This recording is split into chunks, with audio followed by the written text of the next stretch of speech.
en accord avec la parole de Dieu en place. Donc, aujourd'hui, je vais juste revenir un instant sur ce qui a déjà été dit. Parce que je pense que c'est important qu'on vraiment le prenne, on le fasse soi, on le retravaille jour après jour, on le médite, afin vraiment de comprendre ces paroles. Donc on a vu qu'il existe bien un rapport entre le salut et la guérison. Ces deux choses en fait n'étaient qu'une seule œuvre, l'œuvre que Jésus-Christ a accomplie sur la croix, et c'est une œuvre complète.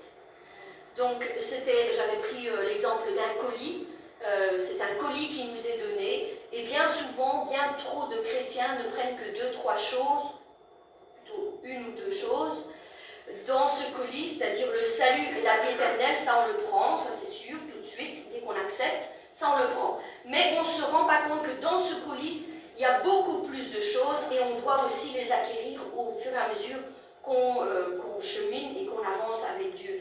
Il y a donc non seulement le salut, la vie éternelle, il y a la guérison, il y a la délivrance, il y a la solidité, il y a la sécurité, la santé spirituelle, la protection divine, le rétablissement total de la personne, la restauration de son identité en Christ, la restauration et le soin des blessures du passé aussi qu'on peut trouver, la restauration de sa dignité quand elle a été bafouée, et aussi le rétablissement de la confiance en soi premièrement, qui bien souvent a été aussi attaquée tout au long de notre ancienne vie, et la confiance envers les autres aussi, parce que ça aussi je dois dire que bien souvent c'est un des domaines où l'ennemi ne chôme pas, c'est anéantir la confiance les uns envers les autres. Ça, c'est un domaine qui est souvent brisé et qui a besoin de restauration.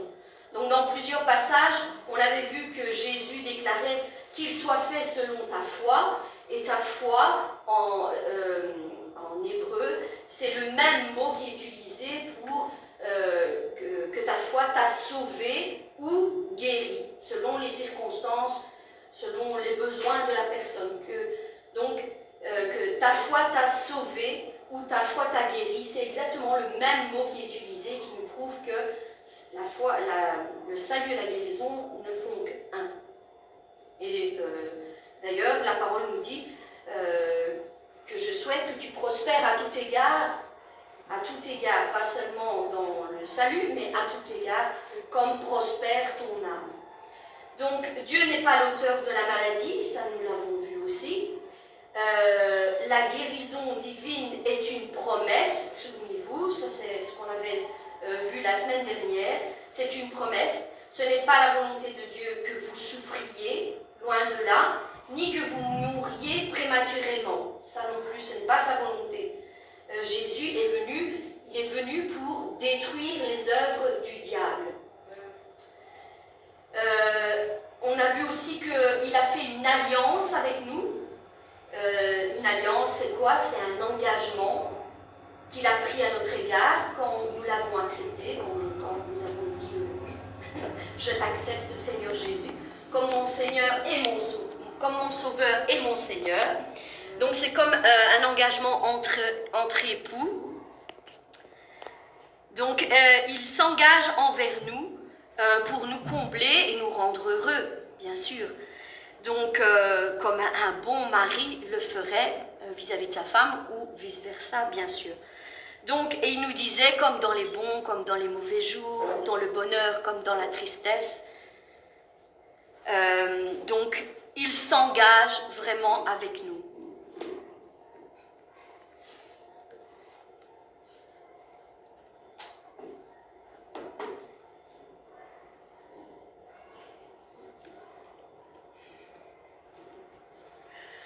Donc, il s'engage vraiment avec nous.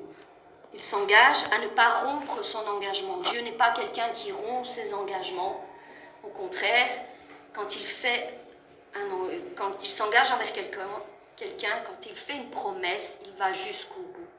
Il va jusqu'au bout. Il ne se repent pas de ce qu'il a fait, de ce qu'il a dit. Donc, et il s'engage à bien sûr ne jamais nous abandonner. Jamais. La maladie donc ne vient pas de Dieu, mais elle vient du diable. Jean 10 nous dit que le voleur ne vient que pour voler, égorger, détruire, mais que Jésus-Christ est venu pour nous donner une vie en abondance.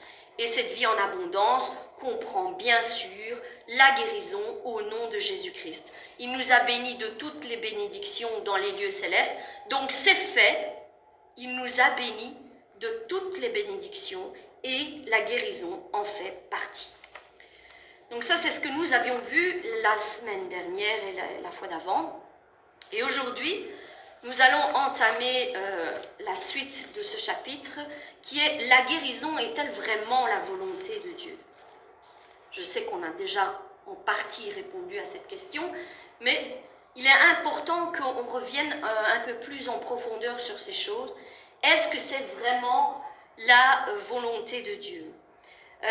Exode 15-26 nous dit « Si tu écoutes attentivement la voix de l'Éternel ton Dieu, si tu fais ce qui est droit à ses yeux, et si tu prêtes l'oreille à ses commandements, si tu observes toutes ces lois, je ne te frapperai d'aucune de ces maladies dont j'ai frappé les Égyptiens, car je suis l'Éternel qui te guérit. »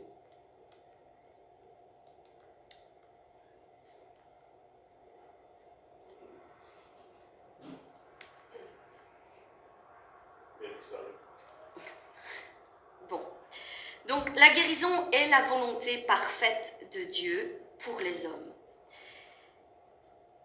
Jean 3,16, nous connaissons à peu près tous à mémoire, nous dit que Dieu a envoyé son Fils sur la terre afin que les hommes soient sauvés, mais aussi pour qu'ils soient guéris. Acte 10,38 nous dit « Vous savez comment Dieu a oint du Saint-Esprit et de force Jésus de Nazareth, qui allait de lieu en lieu, faisant du bien et guérissant tous ceux qui étaient malades, tous ceux qui étaient sous l'emprise du diable, car Dieu était avec lui. »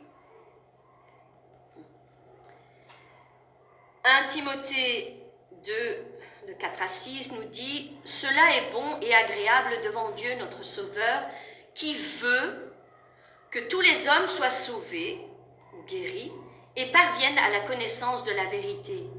Car il y a un seul Dieu et aussi un seul médiateur entre Dieu et les hommes, Jésus-Christ, homme, qui s'est donné lui-même en rançon pour nous tous. » Donc il est important pour chacun d'entre nous de comprendre que Jésus est mort pour nos maladies, au même titre qu'il est mort pour nos péchés. C'est la même chose. Et ainsi, admettre que si nous avons accepté Jésus-Christ, que Jésus-Christ soit mort pour nous sauver, nous ne pouvons pas renier qu'il soit aussi mort pour venir nous guérir, pour notre guérison. Sinon, il n'aurait pas dit dans le psaume 103 « Mon âme bénit l'Éternel et n'oublie aucun de ses bienfaits. C'est lui qui pardonne toutes tes iniquités et qui guérit toutes tes maladies. » À chaque fois, les deux sont associés. Et c'est pour une bonne raison, parce que cette œuvre, comme nous l'avons dit, elle est complète. Lorsque Jésus était sur la terre, que faisait-il ? Il guérissait tous ceux qui étaient malades. Donc, si ce n'est pas la volonté de Dieu de guérir, pourquoi Jésus, venu sur la terre, guérissait tous ceux qui étaient malades ? Puisqu'il faisait ce que Dieu lui demandait de faire. Donc, Luc 9, 11 nous dit « Jésus les accueillit et il leur parlait du royaume de Dieu. Il guérit aussi ceux qui avaient besoin d'être guéris. » Quand vous lisez les évangiles, il est rare que Jésus n'ait pas fait de guérison. Il a enseigné la parole et ensuite il guérissait les malades. Parfois, il délivrait aussi, ce qui aboutissait à une guérison. D'ailleurs, il serait faux de croire que notre Dieu est rempli d'amour, ne veuille pas le meilleur pour tous ses enfants. C'est dans sa parfaite volonté de nous bénir dans tous les domaines de notre vie, qu'ils soient physiques, matériels ou spirituels. Et il serait aussi erroné de croire qu'il ne désire qu'en guérir quelques-uns et pas les autres. Ça, c'est faux. Nous ne servons pas un Dieu qui fait de favoritisme. Nous ne servons pas un Dieu qui fait du favoritisme. Il nous aime tous de la même manière. Donc, c'est dans sa parfaite volonté que tu sois guéri, mon frère, ma sœur. C'est dans sa parfaite volonté. Acte 10, 38 nous dit, ça nous l'avons déjà lu, mais nous pouvons le relire encore une fois, vous savez comment Dieu a oint du Saint-Esprit et de force Jésus de Nazareth, qui allait de lieu en lieu, faisant du bien et guérissant tous ceux qui étaient sous l'emprise du diable, car Dieu était avec lui. Ces versets nous enseignent deux choses. Premièrement, que le diable et la maladie vont ensemble, bien souvent. Et deuxièmement, que Dieu et la guérison vont ensemble aussi. Ce verset nous fait comprendre que Jésus guérissait tous ceux qui avaient posé leur foi en lui. Marc 6, à partir du verset 5, nous dit « Il ne put faire là aucun miracle, si ce n'est qu'il imposa les mains à quelques malades et les guérit. Et il s'étonnait de leur incrédulité. Jésus parcourait les villages d'alentour et les enseignait. » La Bible est donc très claire à ce sujet. Il ne dit pas qu'il ne voulait pas, mais qu'au contraire, il ne put pas faire de grands miracles. Il ne put pas les guérir à cause de quoi? À cause de leur incrédulité. Leur incrédulité, c'est le manque de foi, le manque de confiance en Dieu. En d'autres mots, il fut empêché de faire des guérisons sur ces personnes parce qu'ils étaient incrédules, ils doutaient. Donc ça, c'était dans Matthieu 13, au verset 58. « Il ne fit pas beaucoup de miracles dans ce lieu à cause de leur incrédulité. » C'est donc la parfaite volonté de Dieu que nous soyons guéris. Bien sûr que oui. Bien sûr que oui. Et avant que l'on puisse avoir une foi ferme pour la guérison de notre corps, nous devons nous débarrasser de toute incertitude, de tout doute concernant la véritable volonté de Dieu dans ce sujet. Si vous n'avez aucun doute à ce sujet, que vous reconnaissez, pas seulement que vous entendez, parce que comme on a pu le constater, et c'est tout le monde, on est tous comme ça, il nous faut parfois répéter plusieurs fois les choses jusqu'à ce que les choses descendent en profondeur dans nos cœurs, dans nos âmes, s'enracinent et que nous puissions vraiment la réaliser dans nos pensées. Et ensuite, c'est le travail que Dieu fait. Et ensuite, quand nous avons vraiment réalisé cette parole, nous aurons la force de chasser toute autre pensée qui viendra contredire celle-ci. Donc, c'est la volonté de Dieu de guérir. Je dirais même, c'est la volonté de Dieu de te guérir, mon frère, ma sœur. Il faut absolument qu'aujourd'hui, tu partes de ce lieu en étant convaincu que pour ta maladie, c'est la véritable volonté de Dieu d'en finir avec cette maladie pour toi. La foi vivante ne peut pas aller au-delà de notre connaissance de la volonté qui nous a été révélée.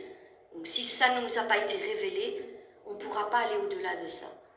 Avant de tenter de mettre notre foi en action pour obtenir une guérison, il nous faut connaître ce que les Écritures nous enseignent à ce sujet, à savoir que c'est tout autant la volonté de Dieu de guérir le corps que de sauver l'âme. Ésaïe 53, à partir du verset 4, nous dit « Cependant, ce sont nos souffrances qu'il a portées, c'est de nos douleurs qu'il s'est chargé, et nous l'avons considéré comme puni, frappé de Dieu et humilié. Mais il a été blessé pour nos péchés, brisé pour nos iniquités, donc le salut de notre âme. Le châtiment qui nous donne la paix est tombé sur lui, et c'est par ses meurtrissures que nous sommes guéris. Donc la guérison du corps. Ces deux versets, surtout celui-ci, nous prouvent rien qu'à lui, que c'est sa parfaite volonté de sauver comme de guérir. Donc le message l'explique très bien, et c'est pourquoi il nous faut être convaincus de cette vérité. Ce n'est que lorsque vous savez que Dieu promet, et que vous le recherchez, et que vous bannissez toute incertitude, alors que vous descend en vous la foi ferme et inébranlable. Chaque promesse de Dieu est une révélation de ce que Dieu est vraiment désireux de faire pour nous. Tant que nous ne connaissons pas la volonté de Dieu, nous n'avons rien sur quoi appuyer notre foi. C'est vrai. Si on ne connaît pas la volonté de Dieu à un sujet ou un autre, ici on parle de guérison, mais ça peut être n'importe quel sujet, si on ne connaît pas la véritable volonté de Dieu à ce sujet, on ne pourra pas mettre notre foi, on ne pourra pas appuyer notre confiance à ce sujet parce qu'on ne sait pas, ça ne nous a pas été révélé. Donc c'est important de savoir ce qu'il en est. Il est important que l'intelligence de ceux qui cherchent la guérison soit renouvelée quotidiennement par la parole de Dieu, et uniquement la parole de Dieu, afin d'être mise en harmonie avec celle-ci et les révélations de la Bible. La foi qui nous permet de saisir les bénédictions promises par Dieu nous est donnée lorsque nous connaissons et agissons selon la parole de Dieu. Romains 10, 17 nous dit « La foi vient de ce qu'on entend et ce qu'on entend vient de la parole de Dieu. » Nous en revenons toujours et inlassablement à la même chose, la parole de Dieu.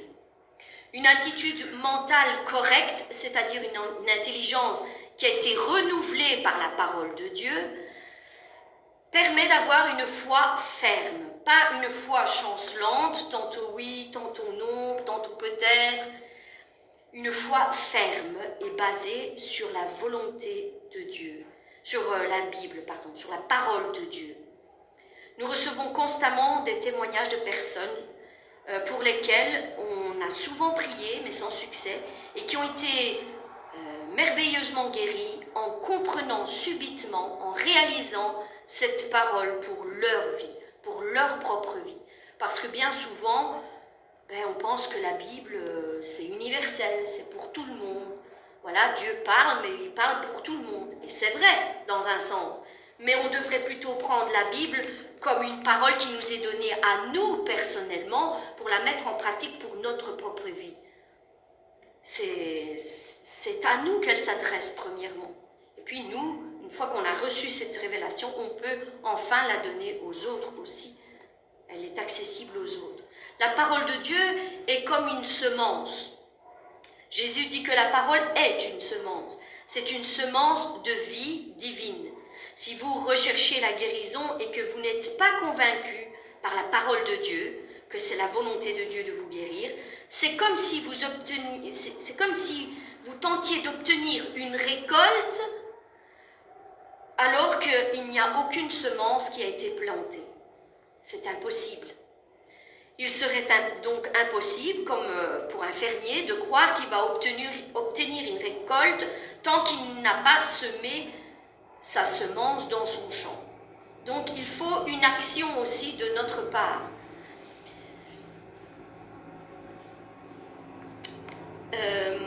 Dieu ne veut pas qu'on obtienne une récolte sans avoir planté d'abord une semence, c'est-à-dire que l'on connaisse et agisse selon sa volonté.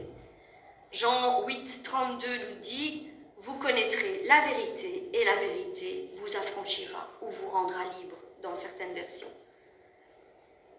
L'affranchissement de la maladie vient quand on a connu la vérité. Dieu ne fait jamais rien en dehors de sa parole. Le psaume 107 au verset 20 nous dit « Il envoya sa parole et il les guérit, et il les fit échapper de la fosse. » Ce sont des paroles qui ont été prononcées par le Saint-Esprit. Toutes œuvres de Dieu sont faites dans la fidélité de Dieu à ses promesses, ses engagements à notre égard, comme nous l'avons déjà vu. Il prend un engagement envers vous, envers chacun d'entre nous, et il le tiendra. Il sera fidèle. Il sera fidèle dans son engagement. Si vous êtes malade et que vous savez personnellement que c'est la volonté de Dieu de vous guérir, c'est comme si une semence était plantée dans vos pensées et dans votre cœur. Elle n'est pas plantée tant qu'elle n'est pas connue et reçue dans la foi. Il faut qu'elle soit connue et reçue dans la foi. Aucun pécheur ne peut être sauvé avant d'avoir su que c'est véritablement la volonté de Dieu de le sauver. Souvenez-vous, quand nous n'étions pas chrétiens et que nous n'avions aucune connaissance des choses de Dieu, voilà, on ne pensait pas qu'on pourrait être sauvé de tous nos péchés. On commettait des iniquités et tout ça, mais on n'en avait pas conscience.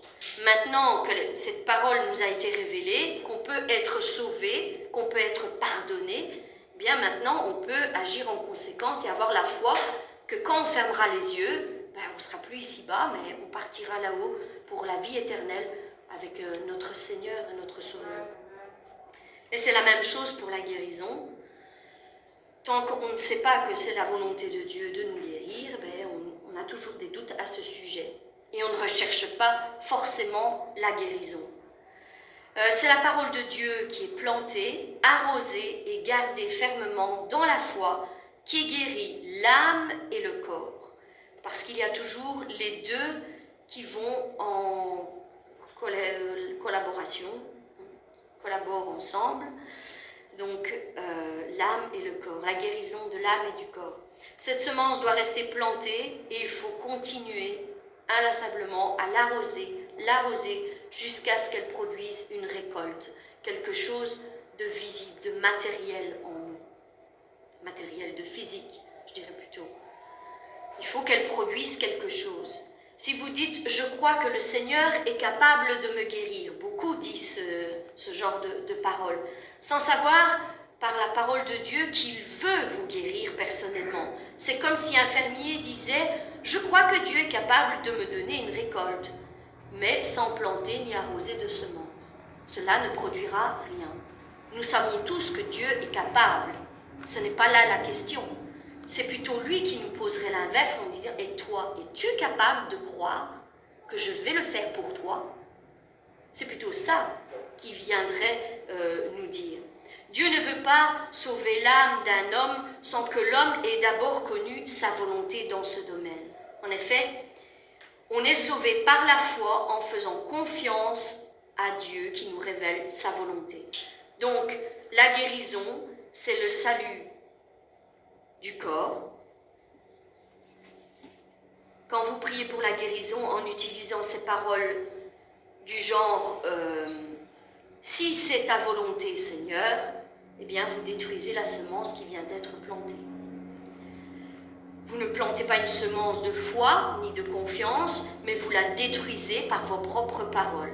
Si c'est ta volonté, si c'est ta volonté, c'est sa volonté, c'est. Maintenant, vous le savez, il veut vous guérir. Donc, il ne faut plus utiliser ce genre de paroles quand vous priez, si c'est ta volonté, mais bien, Seigneur, guéris-moi, parce que je sais que c'est ta volonté.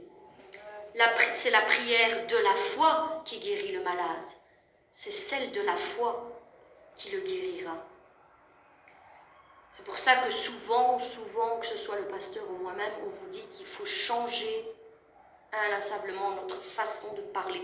Parce que tantôt nous avons la foi, nous avons confiance, et puis il arrive quelque chose qui vient nous perturber dans la journée, et puis nous sommes un peu troublés, déstabilisés, et puis nous utilisons des paroles qu'il ne faudrait pas, qui viennent détruire la foi qu'on venait de planter en Dieu. Et inlassablement, on plante et on déterre. On plante et on déterre. Et il n'y a jamais de fruits qui arrivent à pousser de cette manière. Il faut que nous ayons une foi inébranlable, ça veut dire une confiance en Dieu. Je déclare, maintenant je sais que c'est ta volonté, je le déclare, je plante ma semence, j'ai confiance en toi, et on arrose avec la parole de Dieu jour après jour. Seigneur, j'ai confiance en toi. Tu ne m'as pas guéri aujourd'hui, mais tu me guériras demain. Et si ce n'est pas demain, peut-être après-demain, mais tu vas me guérir. Et peu importe ce que disent les autres, et peu importe ce que disent les analyses, peu importe ce que disent les examens, peu importe ce que disent mon voisin, peu importe ce que dit mon mari, peu importe ce que dit ma femme, j'ai confiance en toi. Point. Et ainsi, votre semence va rester, va demeurer dans la terre et elle portera du fruit. Elle portera du fruit.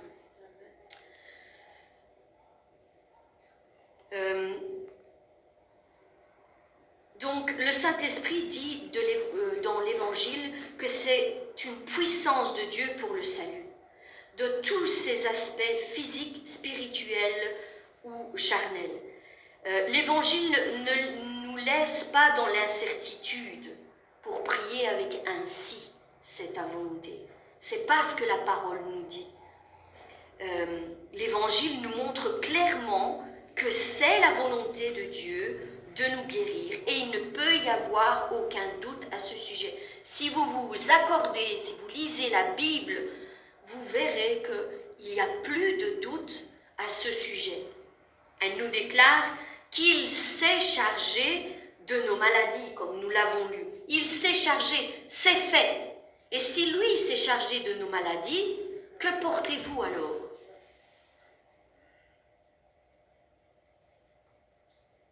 Vous allez le dépouiller de ce qu'il a pris et vous allez le remettre sur vous. Et vous allez vous battre avec cette maladie qui ne vous appartient même plus finalement. C'est plus la vôtre. C'est lui qui a payé le prix. Il a pris nos maladies, nos infirmités et il les a clouées à la croix. Il a pris ce poids. Il s'en est chargé. Et il dit maintenant, si vous croyez en ce que je viens de faire, vous recevrez votre guérison. Vous la recevrez. Elle va descendre dans votre corps, parce que moi, je m'en suis déjà chargée. Maintenant, à vous de croire en l'œuvre que je viens de faire. Et si on arrive à le croire, je fais toujours le rapprochement, si on arrive à le croire qu'il nous a pardonné sur cette croix de tous nos péchés passés, parce que nous étions pécheurs et nous méritions l'enfer. Nous avons inlassablement... Un péché, c'est quoi? C'est déshonorer Dieu. C'est désobéir. Et à chaque fois que nous désobéissons à sa parole, à ce qu'il nous demande, nous péchons. Nous péchons. Et c'est comme si nous le reclouions chaque fois à la croix, parce qu'il a pris nos péchés sur cette croix. Il veut nous pardonner. Donc, il faut vraiment que nous comprenions ces choses-là. Matthieu 8, au verset 17, nous dit « Afin que s'accomplisse ce qui avait été annoncé par le prophète, il a pris nos infirmités et il s'est chargé de nos maladies. C'est fait, c'est fait. » Les promesses de l'Évangile, qu'elles soient pour l'esprit ou pour le corps, ne peuvent être reçues que par la prière et par la foi. La semence reste impuissante tant qu'elle n'est pas plantée dans la terre. Et qu'est-ce que la parole nous dit? Si on se souvient de la parabole du semeur, qu'est-ce que la terre? La terre, c'est notre cœur. Donc cette semence, qui est la parole de Dieu, qui vient d'être plantée maintenant, elle vient d'être plantée dans vos cœurs.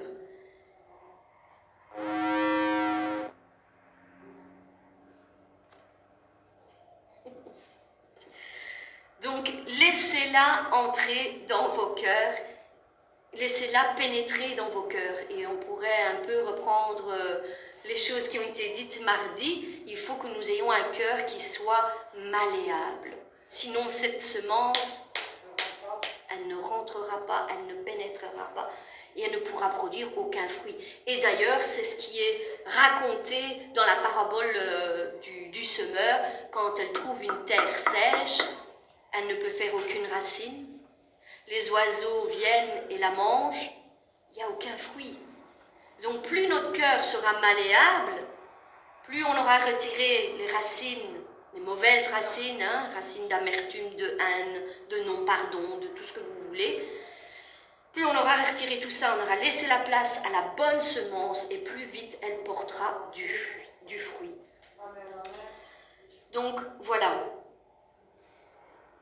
Nous devons savoir quels sont les bénéfices que nous apporte la croix du Calvaire avant de pouvoir nous saisir par la foi de cette parole.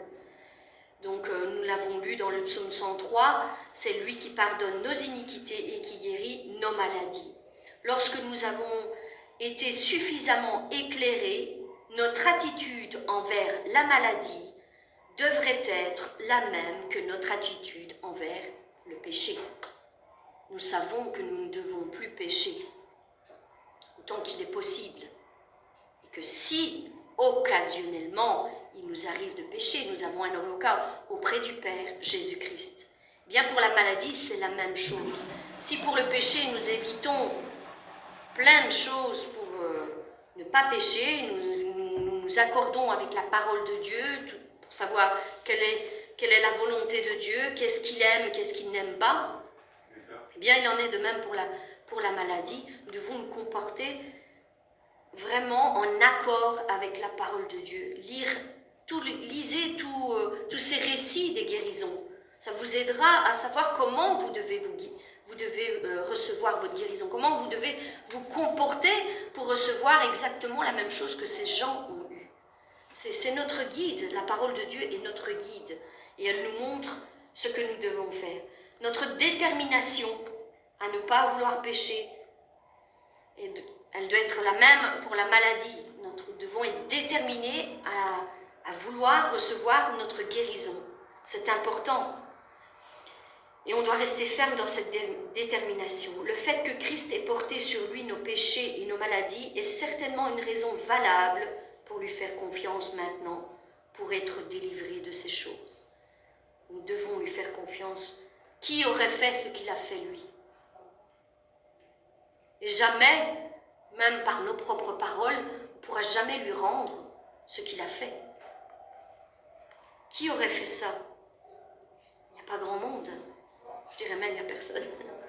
Il n'y a personne qui l'a fait. Parce que sachant qu'il l'a fait, même avant que nous l'acceptions, il l'a fait alors que nous n'étions même pas encore conscients de ces choses, qu'on ne connaissait même pas.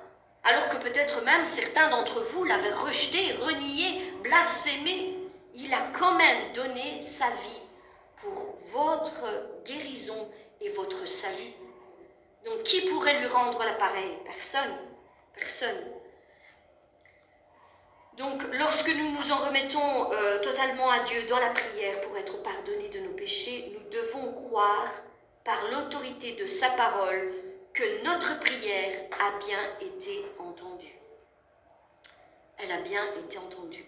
Nous devons faire de même lorsque nous prions pour la guérison, bien sûr. Que ce soit le péché ou la guérison. Après avoir été suffisamment éclairés par la promesse de Dieu et en croyant simplement que notre prière a été entendue, avant même que nous puissions voir la réponse, nous devons mettre en pratique la parole de Dieu. Hébreux 10, au verset 35, nous dit « N'abandonnez pas votre assurance, à laquelle est attachée une grande rémunération, car vous avez besoin de persévérance, afin qu'après avoir accompli la volonté de Dieu, vous obteniez ce qui est promis. » Nous pouvons donc toujours voir s'accomplir n'importe quelle promesse de Dieu, et notamment celle sur la guérison. Hébreux 6 au verset 11 et 12 nous dit « C'est pourquoi je vous le dis, tout ce que vous demanderez en priant, croyez que vous l'avez reçu, et vous le verrez s'accomplir. » Donc que faut-il d'abord? Il faut demander. On s'approche du trône de Dieu et on demande en priant. Croyez que vous l'avez reçu et ensuite vous le verrez s'accomplir. C'est pas je vois alors je crois. Non. C'est je prie, je crois, je vois. C'est dans le royaume de Dieu, bien souvent les choses sont un peu controversées. Il faut pardonner pour être pardonné. Il faut être petit pour être grand. Enfin, c'est plein de choses comme ça que Dieu fait les choses un petit peu, nous on pourrait dire, il fait un peu les choses à l'envers, mais non, pas du tout. Le royaume charnel et le royaume spirituel sont totalement opposés l'un à l'autre. Donc Dieu nous demande de d'abord croire et ensuite nous le verrons s'accomplir. Donc, ça j'ai lu. Entre où nous avons résolu de remettre notre vie à Dieu et de recevoir notre guérison et la manifestation complète de notre guérison, nous pouvons et nous devons apprendre une des leçons les plus précieuses pour notre vie chrétienne. Cette leçon consiste à pratiquer ce qui nous a été enseigné. Jacques, au chapitre 1, verset 21, nous dit « C'est pourquoi, rejetant toute souillure et tout excès de malice, recevez avec douceur la parole qui a été plantée en vous et qui peut sauver vos âmes. Mettez en pratique la parole et ne vous bornez pas à l'écouter en vous trompant vous-même par de faux raisonnements. » Donc, nous ne devons pas seulement entendre, mais nous devons l'apprendre et la faire nôtre. Toutes les promesses sont pour nous aussi. Seules les promesses de Dieu peuvent affermir notre foi. Hébreux 13 au verset 15 nous dit de rendre continuellement, d'offrir, même ça dépend les versions, offrons continuellement à Dieu un sacrifice de louange, c'est-à-dire le fruit de nos lèvres qui confesse son nom. Il y a de la puissance dans le nom de Jésus. Il y a de la puissance dans le nom de Jésus. Il y a de la puissance dans le nom de Jésus. Dans le nom de Jésus, nous pouvons être guéris. Dans le nom de Jésus, nous pouvons être sauvés. Dans le nom de Jésus, nous pouvons être délivrés.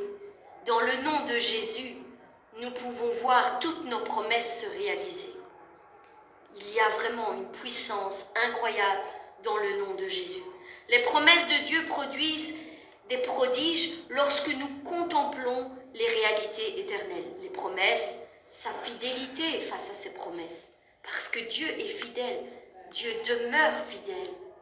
Et quand il fait une promesse, il ne change pas d'avis en parcours. Pas du tout. Il est l'alpha et il est l'oméga. Et il est tout ce qu'il y a entre l'alpha et l'oméga. Il est le commencement et il est la fin. Il est le premier et il est le dernier. Donc mon frère, ma soeur, ce qu'il a commencé en toi, un jour il a commencé quelque chose en toi. Il a commencé une œuvre. Il a commencé à travailler ton caractère, à travailler tes dons. Il a commencé à te mettre des choses à cœur pour ton frère, pour ta sœur. Il a commencé à te montrer les réalités spirituelles que tu ne connaissais pas avant. Ce qu'il a commencé, il va l'amener à son plein accomplissement. Jusqu'au bout. Dieu n'est pas quelqu'un qui change d'avis. Dieu n'est pas quelqu'un qui abandonne un chemin.